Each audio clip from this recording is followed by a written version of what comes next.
বাংলাদেশে যে তেল উৎপাদন হয় এটি অনেকেরই ধারণা নেই।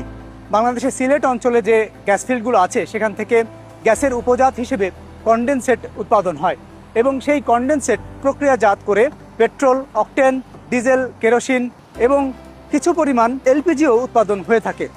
4টি বেসরকারি কোম্পানির রিফাইনারি, বাংলাদেশের সিলেট গ্যাস ফিল্ডস লিমিটেডের এই ফ্র্যাকশনেশন প্ল্যান্ট, রিফাইনারি সব মিলিয়ে সিলেটের গ্যাস ক্ষেত্রগুলো থেকে যে কনডেনসেট উৎপাদন হয় সেই কনডেনসেট থেকে বাংলাদেশের মোট চাহিদার প্রায় 50% পেট্রোল কিন্তু উৎপাদন করা হয় এবং 20 থেকে 25% অকটেন উৎপাদন করা সম্ভব। অর্থাৎ বাংলাদেশে যদি ব্যাপক সংকট হয় তাহলে কিন্তু সরবরাহ ব্যবস্থা পেট্রোল অকটেনের যে চাহিদা সেটা কিন্তু একেবারেই শূন্যের কোঠায় নামার কোনো আশঙ্কা নেই, কারণ বাংলাদেশের নিজস্ব এই যে উৎপাদন ব্যবস্থা এবং যে সক্ষমতা রয়েছে সেখান থেকে একটি চাহিদা কিন্তু পূরণ করা সম্ভব হবে।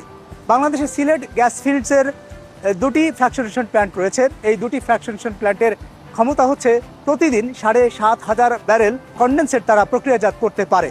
এই 7,500 ব্যারেল প্রক্রিয়াজাত করতে পারলেও বাংলাদেশের গ্যাসের উৎপাদন কমে যাওয়ার কারণে সিলেট গ্যাস ফিল্ডসের এই ফ্র্যাকশনেশন প্ল্যান্ট প্রতিদিন 4,500 ব্যারেল কনডেনসেট বরাদ্দ পাচ্ছে এবং এই 4,500 ব্যারেল কনডেনসেট থেকে 600 ব্যারেলের মতো অকটেন, 3,450 ব্যারেলের মতো পেট্রোল, তারপরে 150 ব্যারেলের মতো কেরোসিন এবং ডিজেল উৎপাদন হচ্ছে।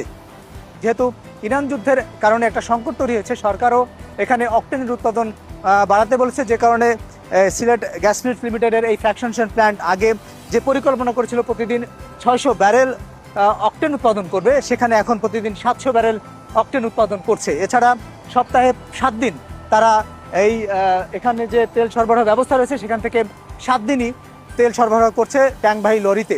পদ্মা, মেঘনা, যমুনার বিভিন্ন লরিগুলো এসে এখান থেকে তেল নিয়ে বিভিন্ন ডিস্ট্রিবিউশন ডিলারের কাছে পৌঁছে দিচ্ছে।